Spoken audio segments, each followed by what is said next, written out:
Hi dears, welcome back to my channel. അപ്പോൾ ഇന്നത്തെ നമ്മുടെ വീഡിയോ ഒരു ഇഫ്താർ സ്പെഷ്യൽ വീഡിയോ ആണ്. അപ്പോൾ നമ്മൾ ഈ ഒരു മലബാർ ഏരിയയിലൊക്കെ നോമ്പിന് നിർബന്ധമായിട്ടുള്ള ഒന്നാണ് തരിക്കഞ്ഞി. എല്ലാ വീട്ടിലും ഇത് തയ്യാറാക്കാറുണ്ടാവും.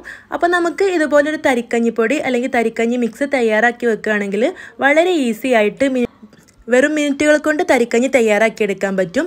അപ്പോൾ ഇത് എങ്ങനെയാണ് തയ്യാറാക്കിയെടുക്കുന്നതെന്ന് നമുക്ക് കണ്ടു നോക്കാം. അതിനു മുമ്പായിട്ട് എൻ്റെ ഈ ഒരു ചാനൽ സബ്സ്ക്രൈബ് ചെയ്യാതെ കാണുന്നവരുണ്ടെങ്കിൽ ഒന്ന് സബ്സ്ക്രൈബ് ചെയ്തിട്ട് സപ്പോർട്ട് ചെയ്യണം കേട്ടോ.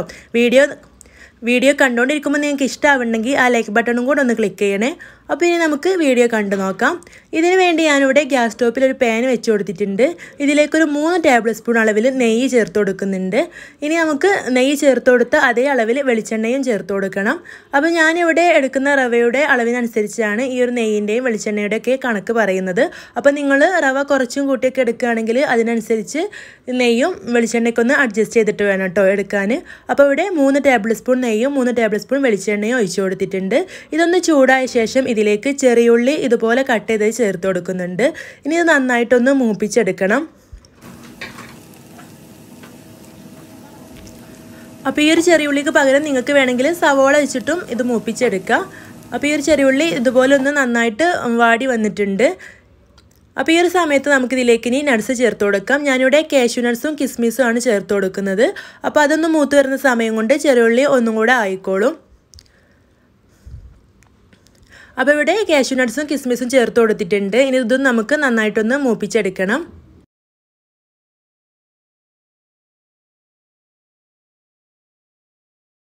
ഇപ്പോൾ ഇവിടെ ഈ ഉള്ളി അണ്ടിപ്പരിപ്പ് മുന്തിരിയൊക്കെ നല്ലപോലെ മൂപ്പിച്ചെടുത്തിട്ടുണ്ട്. ഇനി നമുക്കിതിലേക്ക് റവ ചേർത്ത് കൊടുക്കണം.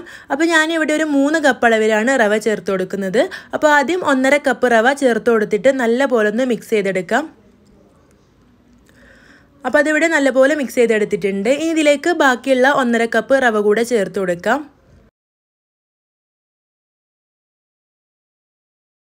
എന്നിട്ട് വീണ്ടും നല്ലപോലെ ഒന്ന് മിക്സ് ചെയ്തെടുക്കണം. അപ്പോൾ ഈ ഒരു റവ ഞാൻ ആദ്യം വറുത്ത് വെച്ച റവയായിരുന്നു. അതുകൊണ്ട് തന്നെ ഞാനിവിടെ ഒരുപാട് സമയമൊന്നും വറുത്തെടുക്കുന്നില്ല.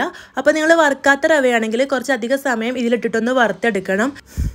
അപ്പോൾ ഇത് തീ കുറച്ച് വെച്ചിട്ട് വേണം കേട്ടോ വറുത്തെടുക്കാൻ. അപ്പോൾ ഞാനിവിടെ ഇത് കുറച്ച് സമയം വറുത്തെടുത്തിട്ടുണ്ട്. ഇനി ഇതിലേക്കൊരു 1 ടേബിൾ സ്പൂൺ അളവിൽ ഏലക്കായപ്പൊടി കൂടെ ചേർത്ത് കൊടുത്തിട്ട് ഒന്നുകൂടെ നല്ല പോലെ ഒന്ന് മിക്സ് ചെയ്തെടുത്തിട്ടുണ്ട്. ഇനി ഇതിലേക്ക് നമുക്ക് സേമിയയും ചേർത്ത് കൊടുക്കാം. അപ്പോൾ ഞാനിവിടെ സേമിയയും ചേർത്ത് കൊടുത്തിട്ടില്ല. നിങ്ങൾ തരിക്കഞ്ഞി സേമിയയും ചേർത്ത് കൊടുത്തിട്ടാണ് ഉണ്ടാക്കാറെങ്കിൽ ഈ ഒരു സമയത്ത് തന്നെ ചേർത്ത് കൊടുക്കുക കേട്ടോ. 1/2 കപ്പ് അളവിൽ സേമിയയും കൂടെ ഇതിലേക്ക് ചേർത്ത് കൊടുത്തിട്ട് ഒന്ന് വറുത്തെടുത്താൽ മതി. എന്നിട്ട് നമുക്ക് ഫ്ലെയിം ഓഫ് ചെയ്യാം. ഇത്രേ പണിയുള്ളൂ. നമ്മുടെ തരിക്കഞ്ഞി മിക്സ് ഇവിടെ റെഡി ആയി കഴിഞ്ഞു. ഞങ്ങളിവിടെ ചില ദിവസങ്ങളിലൊക്കെ സേമിയം ചേർക്കാതെയും തരിക്കഞ്ഞി ഉണ്ടാക്കാറുണ്ട്. അതുകൊണ്ടാണ് ഞാനിവിടെ ഇതിലേക്ക് സേമിയം ചേർത്ത് കൊടുക്കാതിരുന്നത്. അപ്പോൾ അത് നിങ്ങളുടെ ചോയ്സാണ്. നിങ്ങൾക്ക് വേണമെന്നുണ്ടെങ്കിൽ ചേർത്ത് കൊടുത്തിട്ടുണ്ടെങ്കിൽ ആ സമയത്ത് ചേർത്ത് കൊടുക്കേണ്ട ആവശ്യമില്ല. ഇനി ഇത് നമുക്ക് ചൂടാറിയ ശേഷം ഒരു ഗ്ലാസിൻ്റെ ബോട്ടിലൊക്കെ ഇട്ടിട്ട് എത്ര ദിവസം വേണമെങ്കിലും സൂക്ഷിച്ച് വെക്കാം. കേടൊന്നും വരില്ല. ഈ ഒരു ഉള്ളി നല്ലപോലെ ബ്രൗൺ നിറമാകുന്ന വരെ മൂപ്പിച്ചെടുത്തുകൊണ്ടാണ് ഇത് കേടൊന്നും വരാതിരിക്കുന്നത്.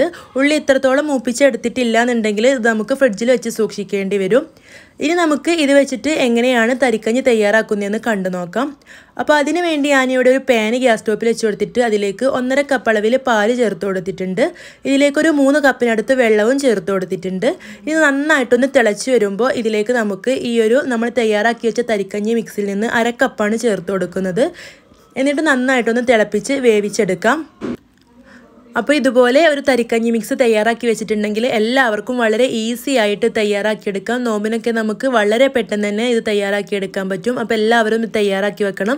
ഇപ്പോൾ ഇതിവിടെ നന്നായിട്ട് തിളച്ച് വെന്ത് വന്നിട്ടുണ്ട്. അപ്പോൾ ഇതുപോലെയാണ് ഇപ്പോൾ ഇതുള്ളത്. ചൂടാറി കഴിയുമ്പോൾ നല്ല ടൈറ്റായിട്ട് വരും.